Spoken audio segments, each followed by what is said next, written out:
नमस्कार। मेरे सामने 48 वर्षीय व्यक्ति हैं।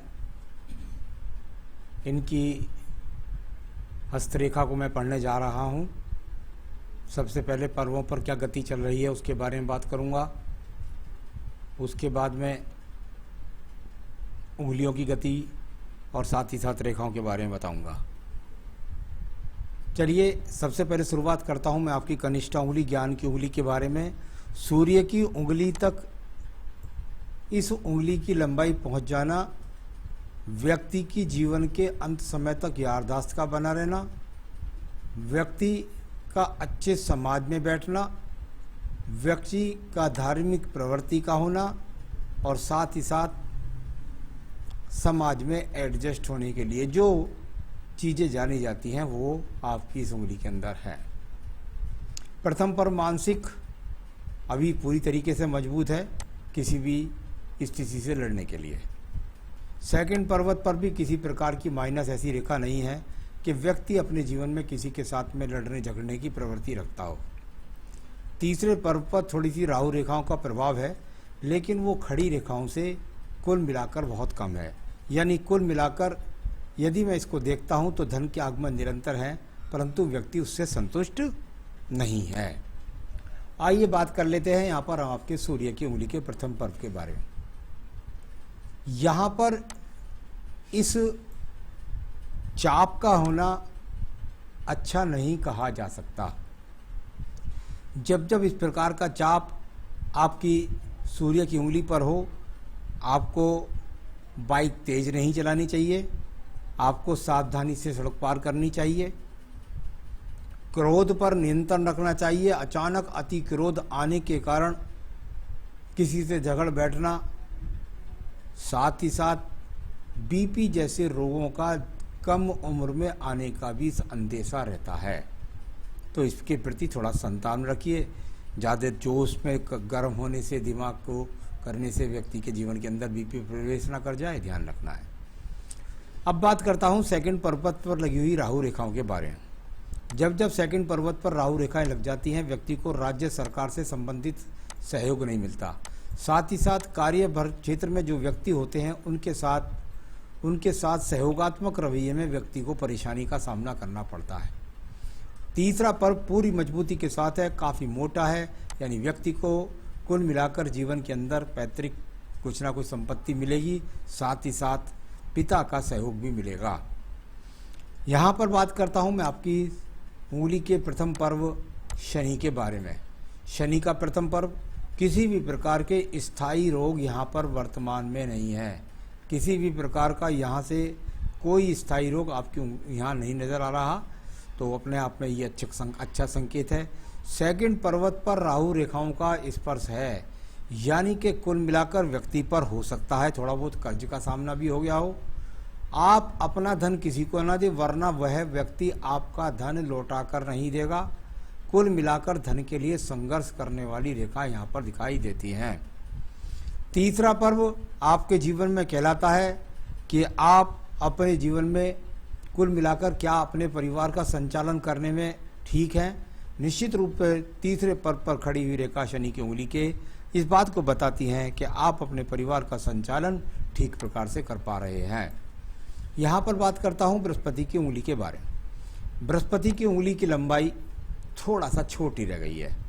कुल मिलाकर इसका थोड़ा सा मध्य वाली उंगली के मध्यम तक पहुँचना भी थोड़ा बहुत ज़रूरी होता है।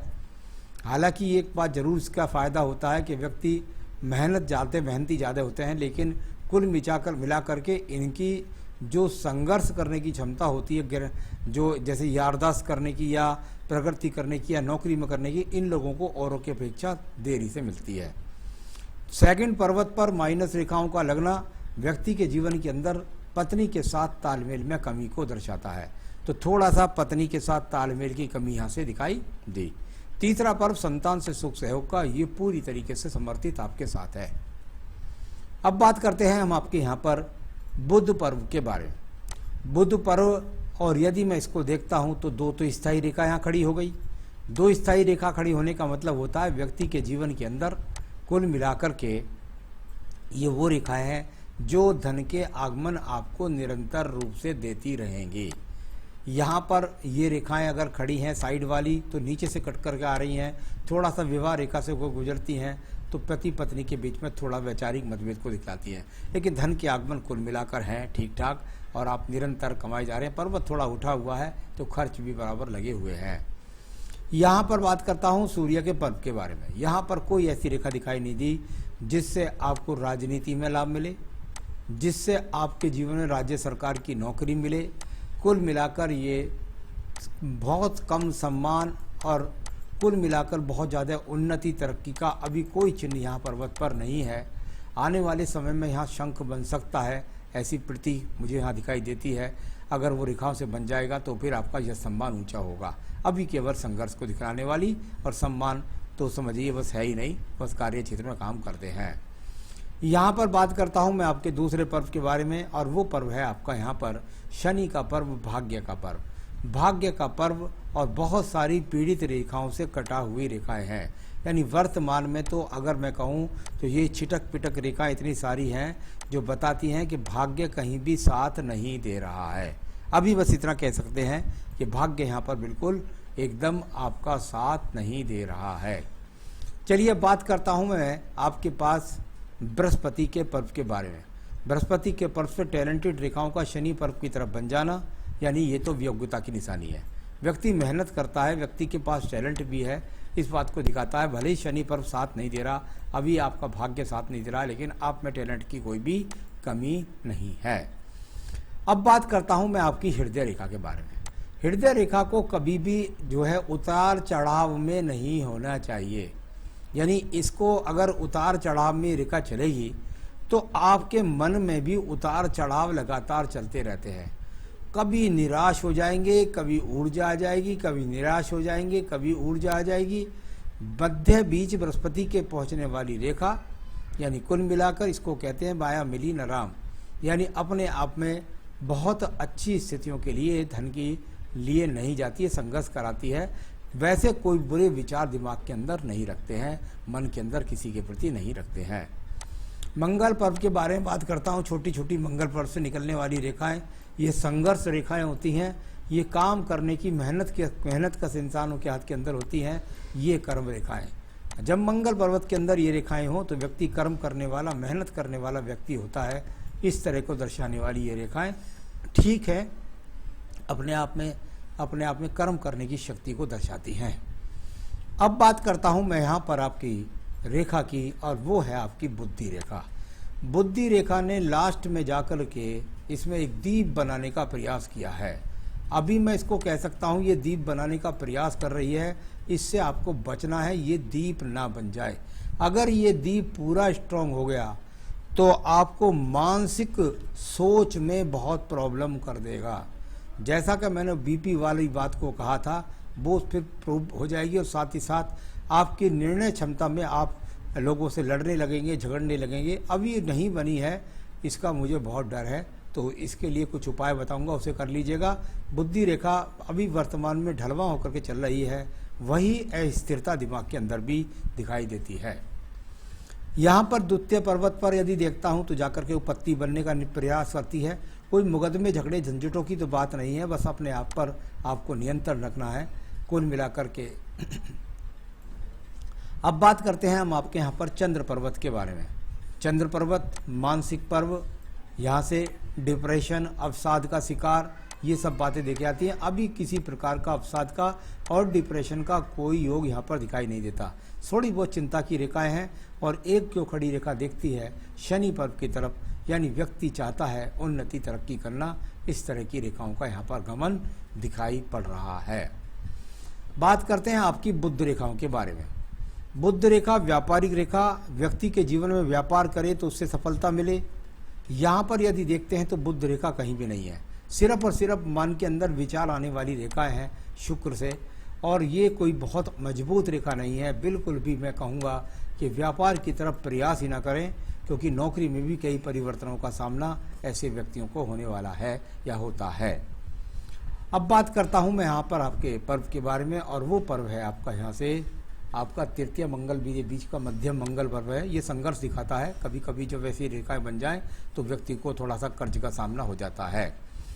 यहाँ पर बात करता हूँ आपकी भाग्य रेखा के बारे में। भाग्य रेखा पीछे से चलती रही, चलते चलते जहाँ आप मुझसे हाथ दिखला रहे हैं वहीं 48वें वर्ष या 49वें वर्ष में जाकर एकदम रुक गई है। यहाँ पर एक राहु रेखा का भी थोड़ा सा प्रतीकात्मक चिन्ह दिखाई देता है। इस पर हल्का सा लगता है मुझे यहाँ कट भी है। हो सकता है आपके जीवन में अब कोई नौकरी परिवर्तन या आपके क्रोध के कारण या किसी भी स्थिति के कारण आपको जॉब से बैठना पड़ जाए या जॉब में बदलाव करने का संकेत हो। आगे आने वाले समय में भाग्य रेखा नहीं है, बहुत सावधानी से चलिएगा वरना बहुत ज़्यादा स्थिति खराब हो सकती है, खास तौर से धन को लेकर के। तो ये आगे भाग्य रेखा का सपोर्ट रूप ना मिलना ये बहुत अच्छा संकेत नहीं है आपके हाथ के अंदर, इसलिए आपको सावधानी काफ़ी बरतनी होगी।